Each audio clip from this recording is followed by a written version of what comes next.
Hey boos, in this video I give commentary based on my opinion. Nothing is to be taken as factual. We are just here to have conversation. We don't expose and we don't sip tea on this channel. I'm giving you real talk straight, no chaser. Let's see if you can handle it.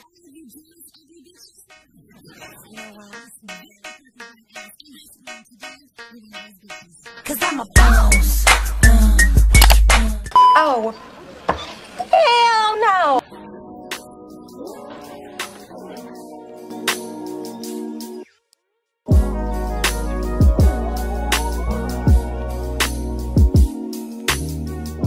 Hi guys, it's Yanie and I'm back with another video. So in today's video, I wanted to talk about family generational curses. A lot of times we see toxic cycles being repeated within our families and we tend to repeat them ourselves. So if you take a look around and you look at an uncle, an aunt, a cousin, a parent, or maybe your grandparents or your great-grandparents, we tend to repeat the same toxic cycles within our family bloodline. So in today's video, I wanted to use the example of Taina and Zonnique, who seem to be repeating the same cycles that they were born into. So let's go ahead and get into today's video. But before we dive right into today's topic of discussion, this video is sponsored by Julia's Hair. So let's get into this sponsorship and then we'll get right into today's video.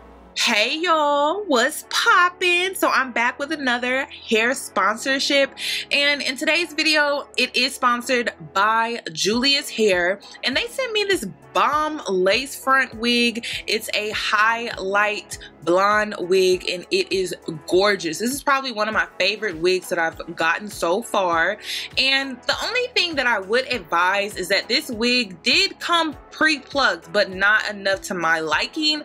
If I was to pull this back, I would need to pluck a little more, but I knew I was gonna go for a boned straight look, so I just installed this wig as is. I didn't do much to it at all. Actually, I didn't do anything to it at all for what you see in this video, but this wig is gorgeous. I don't know if I mentioned already, but it is 26 inches long and it's a really beautiful unit, you guys. Now y'all know I don't sleep in wigs. I don't sleep in any of my wigs, lace fronts, whatever. I'm just not that type of girl. I like to let my hair breathe, but this is how the wig turned out. So I'm not sure how this wig would hold up if you sleep in it.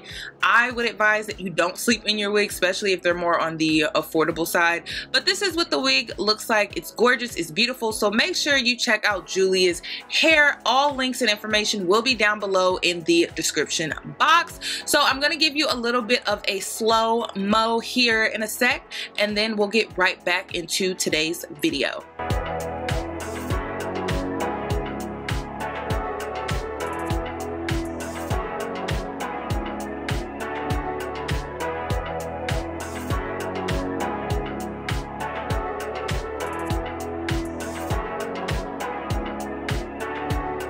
So first up, we have G Herbo, whose real name is Herbert Randall Wright III, born October 8, 1995. He is known as an American rapper and songwriter from Chicago, Illinois. Wright grew up in Chicago and he dropped out of high school at the age of 16. Wright first gained attention with the song Kill-ish, which has since been viewed over 42 million times on YouTube. Wright started dating Taina Williams, which swiftly happened right after his breakup with his ex-girlfriend, Ariana Fletcher, who's also the mother of his firstborn child. Wright made his relationship public with Taina official with a post to Instagram that took place back in January of 2019. Now, Taina Williams was born April 1st, 1998. She is known for her social media influence with over 2 million followers.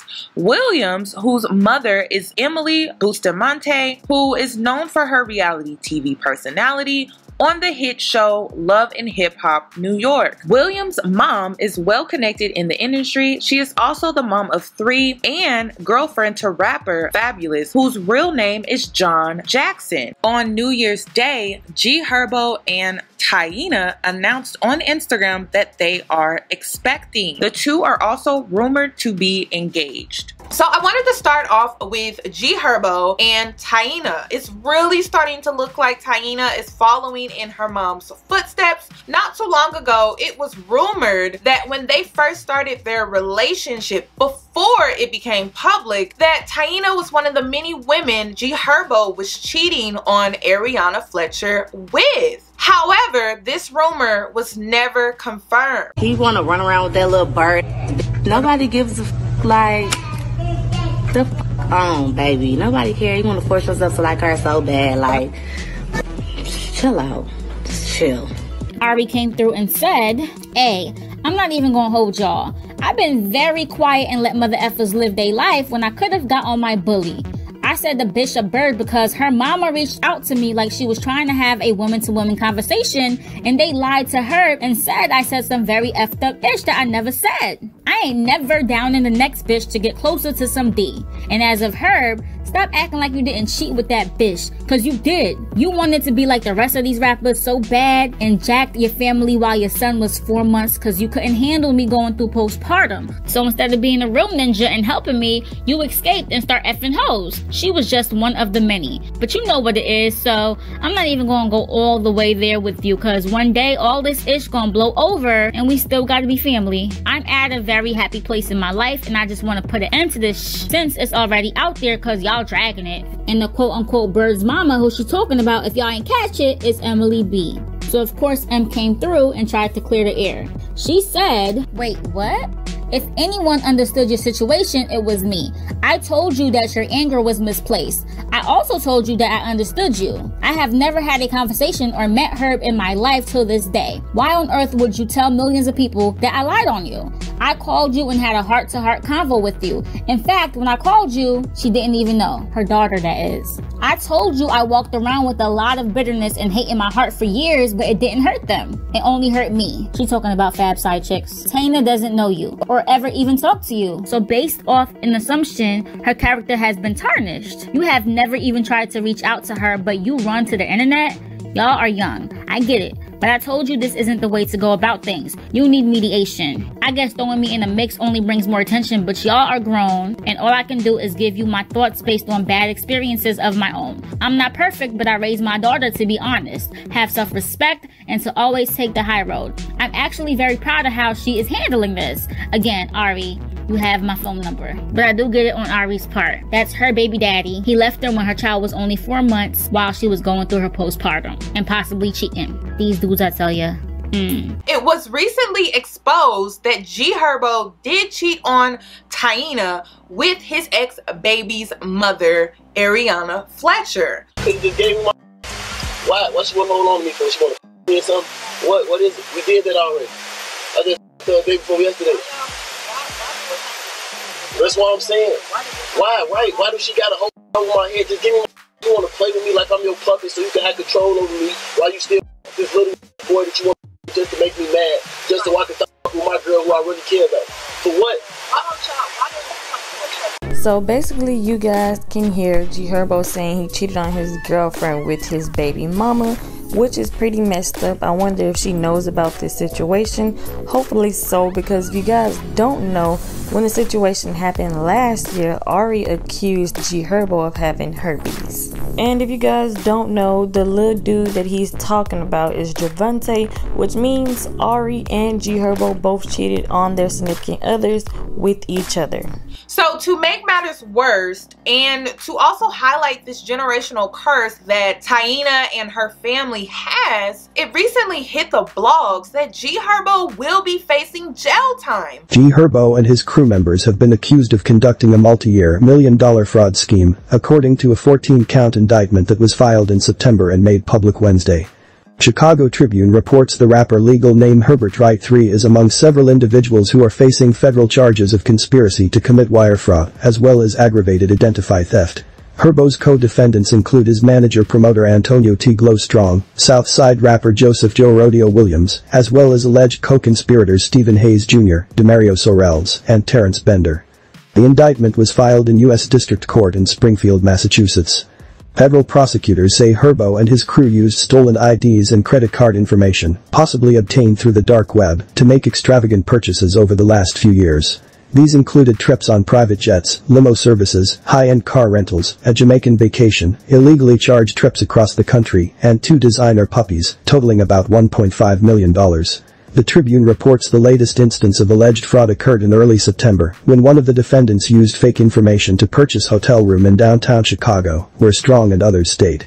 A lot of times we see these generational curses repeat within our family, but sometimes conversations are not had. Or when conversations or lectures are had, I don't think people really take them seriously. So I wanted to flash back to a scene that Emily B had with Taina when she was young, and she was telling her daughter not to follow in her footsteps. However, I don't feel like the conversation was that beneficial because Emily B never took her own advice. So of course, Taina didn't really take her mother's word of advice, but she did take up on her actions. Let's go ahead and take a look. My biggest fear is for you to make the same mistakes that I've made. I got pregnant at 16. So I want you to be better than me. Don't be like me, be better than me. I knew you was gonna say that. I always tell you that, right? Just because you love someone doesn't mean that you always have to just please them. You have to put you first. Sometimes to love is to let go. I have to love me, love my children, not focus on a man. It just might be us. Are you prepared for that? Things are gonna be different. Your relationship with John doesn't have to change just because my relationship might change. Mm-hmm. You know, he still loves you. You know, I still love him. So if you love him, why are you leaving? Because sometimes love just isn't enough.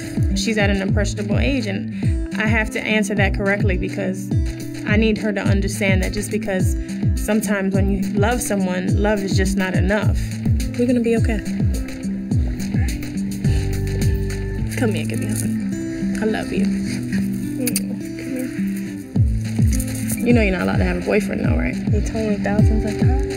You just remember that. So let's move on to Izzy and Nique. Banhunter Izzy, whose real name is Israel James. He was born December 30th, 1996. He's originally from Baltimore, Maryland, but currently resides in Atlanta. James is known for his hit song How to Rob that was originally inspired by 50 Cent. James started dating Zonnique in 2018 after making things public on Instagram. Zonnique was born March 20th, 1996. She is known from the popular girls group OMG Girls, and she starred in the hit reality TV show T.I. and Tiny, The Family Hustle. James and Pullins are very private about their relationship. Just recently, the two welcomed a baby girl mid-December of 2020. Pullins is the daughter of Tamika Harris, who was a part of the singing group Escape.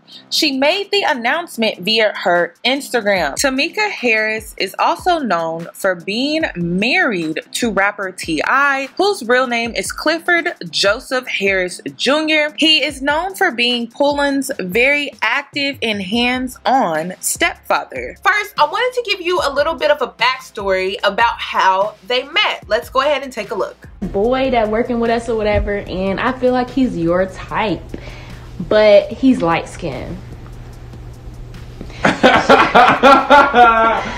She knew I was not into light-skinned boys. Like, you know, been there, done that. I don't want to mess with no more light-skins. Are like, you with them fucking black clown ass niggas? Not clown. Well, yeah, sure. Oh, man, you just defending niggas. No, I'm not. But you know, at the time, like chocolate was what I was going for. I used to. Everybody, all girls start off. That's what it is. Listen, I'm saying that's what it is. That's cool. Keep it moving. All girls start liking off light skins, and then you start getting into chocolates. We know this, ladies. Man. So she like, yeah, I think he's really your type. So I'm like, whatever, just show me him. So she pulls up his Instagram, and I'm like, oh, he's cute. cute. Like, he's actually cute. You said he a sexy motherfucker. I said he fine. Yeah. And I said I'm gonna follow him. So I follow him, did nothing. I'm not the type of person who's gonna slide in nobody's DMs. Like, I've never done that. I'm not sliding in nobody's DMs. But I follow you. Like, that's as much as you'll get. Months went by, I didn't DM him, and I just follow him. So how do you figure out that I was in your following? I ain't know. You feel me? So I ain't know. I seen her dumb ass on the motherfucking explore page and just was like, let me just see what the fuck going on. And so she sent. Did you see I followed you? No, I just decided like let me just see what the fuck going on. And there was one thing particular I liked about you, so I complimented you. I ain't even want you for real. He saw I had blue hair, so he was all in love. This girl got blue hair, and I'm cute as shit. So this nigga gonna comment on one of my pictures. And I ain't comment on no picture. No, not comment. I'm about to say you sent my picture in my DM. Yeah. It was like talking about my hair, like this shit cute as hell, girl. That's not what he said, but he said something. I ain't saying that. So I'm just like, boy, what the fuck you want, boy? And then, Izzy wanted to keep talking to me. He like, girl, what you think we gonna keep on talking on Instagram? Like, what's your number? So he like, we gonna keep talking on Instagram? Like, what's your number? So I give him my number, whatever. We start texting real little. I'm like, this my numbers. He like, okay, what you think? You just about to give me my number and we not about to have no conversation? So we get to talking or whatever, because Izzy's just so pushy. I'm just kidding. So we just having conversations and text messages. Next thing you know, he like, we need to do something. He talking about he just moved to Atlanta and all this. So it's late. He gonna call me talking about, we supposed to link up. Still in the studio, FaceTime me. This is the first time he FaceTime me, cussing me out drunk. And I was just like, drunk. Yes, you was. I wasn't drunk. Yes, you No, were. I wasn't. It's just because I was drinking don't mean I was drunk. I know. Don't be dumb. So I wasn't drunk. I just gotta look. Cussing me out like you know me. Cause I do that. I say what I want to say. You supposed to link up. What you doing? And I'm like, I told you I was about to be done at the studio. You still at the studio? He was like, whatever, man. All right, we gonna meet up tomorrow. We gonna link up tomorrow. I'm like, okay, cool, whatever. Next thing you know, the next day comes, and I'm texting him like, what you want to do? Like, you want to go out to eat? This nigga like, oh, you ain't want to eat. I'm just trying to drink and I'll be good. So I'm trying to figure some stuff out to do with this man. And I'm like, all right, we can meet up at like 10 Lizzie's. So I meet him at 10 Lizzie's, man, get there. And we just get talking. And as awkward as I thought it might be, it really was not awkward. We just got some drinks. We started talking. I don't even remember what we was talking about. Probably accents and shit. How goddamn broken English he was talking to me all damn day. So the first drinks led to, let's go get some more drinks. So then we went to Cheetah. If you in Atlanta, you know Cheetah's the motherfucking spot. So we went to Cheetah, got more drinks. This nigga know. This nigga know the strippers and shit. Right? Oh, that's my friend back there. She from my city. I'm just thinking, okay, why do you know the strippers in Cheetah? Whatever matter. What's it on? Full. Okay, so then I'm like, he like, man, I'm not done drinking. I'm like, damn, like, I'm a lightweight, honestly, but I'm acting like I know how to drink that day. I'm throwing them back. Oh, double shot, this, that. Child. So I'm like, all right, well, if you want to go somewhere, let's go to the Flame. Like, I don't really know where else to go. I'm like, we can go to the Flame. So I take him to the Flame. And it's early as hell, so nobody really in there. So we just in there by ourselves at the bar. You know what she doing though? She drinking. I'm drinking like I just get drunk. Shaking that ass on me, kissing me. Hold up. No, that's the truth. You want to tell the truth? Okay, let me tell the story. Oh, alright. So I'm getting drunk or whatever. Next thing you know, we are like getting close at the bar. I don't know. We start kissing. Yes, sir. Boy. So he's probably thinking, I'm about to take her back. No, I don't know what he's thinking. I ain't think that. Oh, you probably thinking that. Nah, I ain't think that at all. Yeah, because he all kissing me and shit. And I'm just like, whatever. I'm kissing back. So next thing you know, I'm so drunk that I lose my memory, literally. So anything after what I just told you, Izzy could be making some shit. Nah, I'm telling the whole truth and nothing but the truth. I'm driving, mind you, drunk. I'm driving drunk. He want to stop at the gas station. When he get back in the car, I'm too drunk to drive. I don't remember any of this, but he said I got my hands in my head. I'm like this. I remember this shit like it was yesterday because I'm a fucking heavyweight. Okay, but that sounds like me. Like, be sitting there like, damn, like I'm too drunk because I'm a lightweight, like I said. So he like, damn, you want me to drive? I don't let nobody drive my car, but I let this man drive my car because honestly, I'm just too drunk to drive. So we get to his house, and I'm like, I'm about to go home. Which I don't know why I said that, because I was never going home. I was going to my friend's house, but I was so drunk. So I'm like, I'm about to go home. He like, you know, he's trying to play the game. You too drunk to drive. You too drunk to drive. So hard. That's what you did. I wasn't trying to play the game. You too drunk to drive. I wasn't trying to play no game. I wasn't trying to play no game. So how the fuck? But you just say you don't remember from that point. So how the fuck you know what I'm saying? This is what you tell me, but I just know you're trying to play me. I'm gonna tell y'all the real. Which honestly was a blessing in disguise, because if I can't remember any of this, I was too drunk to be driving anywhere. When in fact, Nate's house was literally up the street from his house. I tell y'all the real. If I was a little more sober, I could have got there, but I don't remember. I tell y'all the real.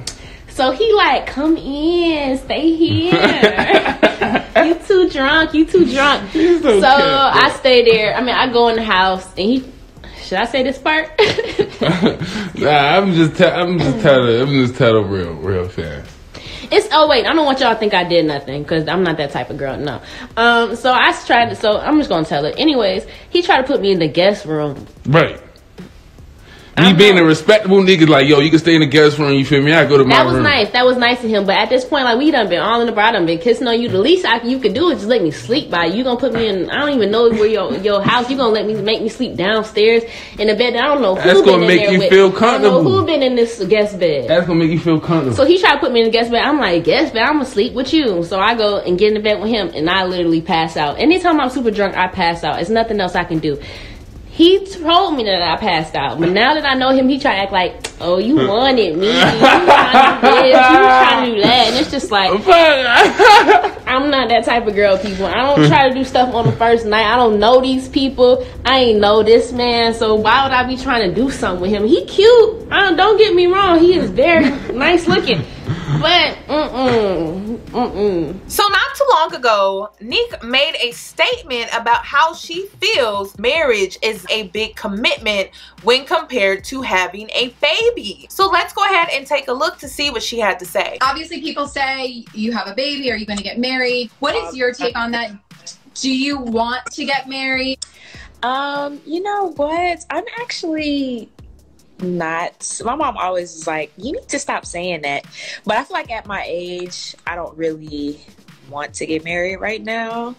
Like, I feel like that's an even bigger commitment. I don't know. I hate to say like it's an even bigger commitment than a baby to me, but getting married just seems like so much. Like, so right now, that's not really what I would like to do. I feel like my boyfriend is more into like the whole married topic, but I've told him like, you know, I just don't know about that yet.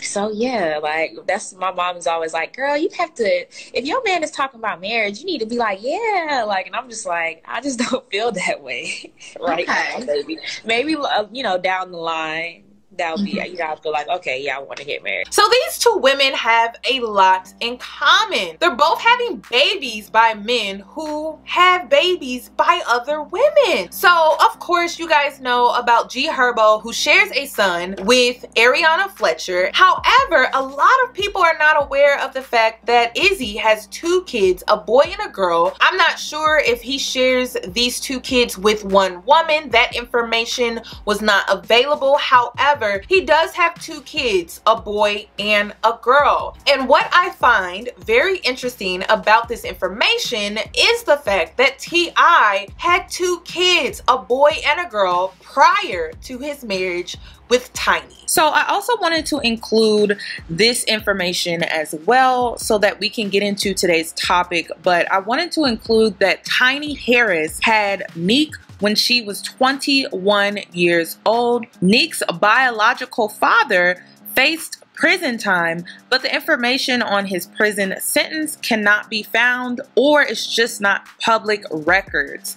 Also, Emily B had Taina when she was 16 years old. Not too much information can be found on her biological father, but both of these ladies seem to have relationships with their biological fathers according to Instagram posts. So now I want to get more into my opinions and my advice. How do we break family generational curses? Now, this is something that I have been evaluating within my own family. One thing that I learned about my family, the men don't stick around. So in the older generation, not my generation, but the generation before my generation, there are a lot of women in my family and there's not too many men. And one thing that I also learned about within my family is that they don't really like taking orders from men. They don't like the masculine man. They feel like that is either hyper masculinity, or they feel that that is a man that is not worthy of their time.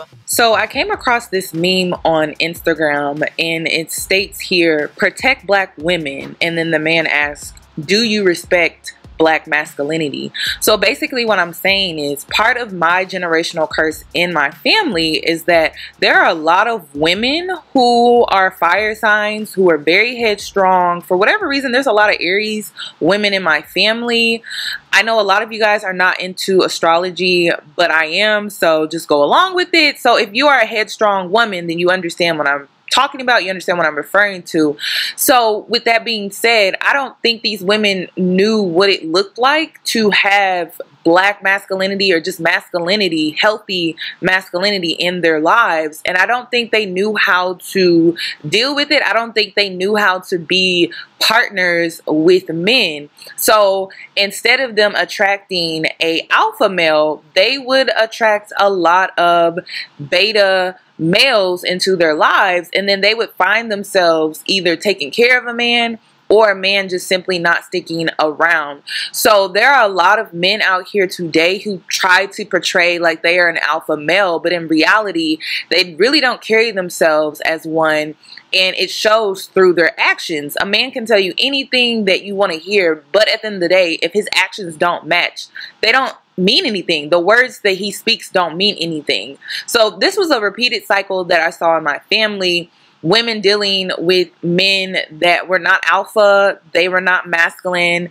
and they didn't know what it truly meant to be a man and to be a provider. And so the men would leave. The men would feel emasculated because most likely this headstrong woman was taking on that masculine role. So this is why I started the Feminine Yoni, because it really connects back to my generational curse within my family, and I want to help other women. So what I find interesting in my family is that there are a lot of women who want to be in control. There are a lot of women that want to run the show. And this is something that I had to evaluate within my own family because I didn't want to end up like them. And it's not to knock them, it's to learn from them, and it's to improve things within our family bloodline. So one thing that I noticed is that, yes, there are very headstrong women within my family that I truly admire, but they have a hard time allowing a man to be a man, which causes them to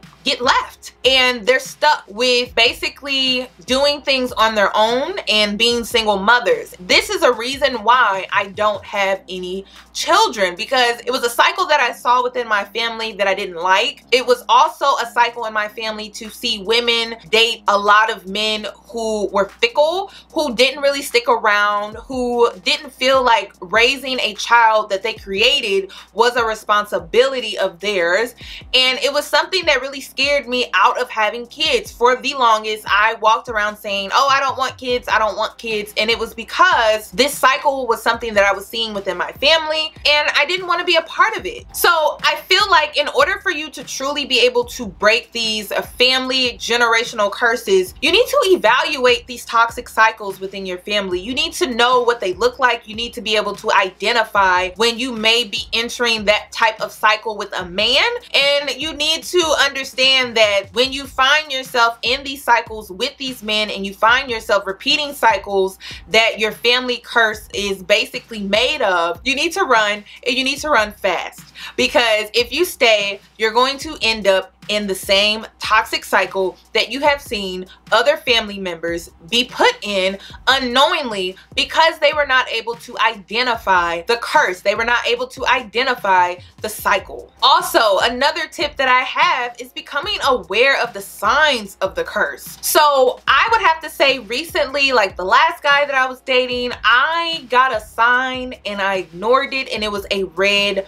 flag. It was a red flag, and it was because I was dating a guy that didn't grow up with a father. And even though I would consider him to be a well-rounded guy, he still had a mentality of women doing majority, or if all, of the workload. And he was really big on the strong, independent woman, but it wasn't in a way that was healthy. It was actually very toxic, and it was because he saw his mom be the strong, independent woman who was a single mother. And it was something that I didn't want to take on, because this is a man who thinks it's okay to abandon his family because that's what he saw. So it was something that I had to reflect on after I ended things. But this was another reason that made it easier to walk away from him and the entire situation, because I became aware of the curse and I was able to identify it. I was able to see it. And so then I started to realize, oh, so these are what the women in my family, these are the type of men that they deal with. And so I was being sucked into this curse, this cycle,